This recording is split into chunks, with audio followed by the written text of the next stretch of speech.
ఖమనీ పోయాడు కానీ ఇంకా ఇరాన్ ఇంకా బాగానే నడుస్తుంది. ఎవరు నడిపిస్తున్నారు అది ట్రంప్కి డౌట్ అని. ఇది బిగ్ క్వశ్చన్ సార్, ఎవరు నడిపిస్తున్నారు? బహుశా సెకండ్ ఇన్ కమాండ్ ఉండొచ్చు వాళ్ళు. సెకండ్ ఇన్ కమాండ్ కూడా కొట్టేశారు కదా, అది third in command take over చేసుకుంటారు. అంటే అంత పర్ఫెక్ట్ స్ట్రక్చర్ ఇరాన్ మెయింటైన్ చేశారు వాళ్ళు. అజర్బైజాన్ ఎయిర్పోర్ట్ కొట్టాలంటే ఏదో మిసైల్ తీసుకొచ్చి లాంచర్ మీద పెట్టి లాంచ్ చేయడం కాదు, దాన్ని కంప్లీట్గా ప్రోగ్రామ్ చేయాల్సి వస్తుంది. దాని రాడార్లో ఫీడ్ చేయాల్సి వస్తుంది ఆ మిసైల్ని. ఎక్కడ కొట్టాలి, ఏ లాటిట్యూడ్, ఏ లాంజిట్యూడ్ మొత్తం ప్రోగ్రామ్ చేసి దాన్ని పంపించాల్సి వస్తుంది ఆ మిసైల్ని. అంటే వాళ్ళ దాంట్లో చేయడానికి కేపబుల్గా ఉన్న మనుషులు ఉన్నారు. That is most important thing. Iran is a very highly educated country, దాంట్లో డౌట్ లేదు.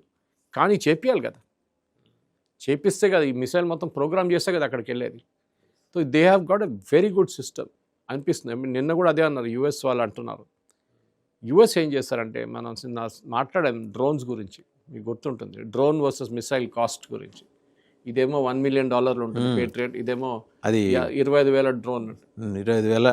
నిన్న అది అయిన తర్వాత సాయంత్రం ఇంటికి వెళ్తూ నేను న్యూస్ వింటుంటే ఒక న్యూస్ వచ్చింది that America is also developed drone అంట, సేమ్ కాపీ క్యాట్, లూకాస్ అని. లూకాస్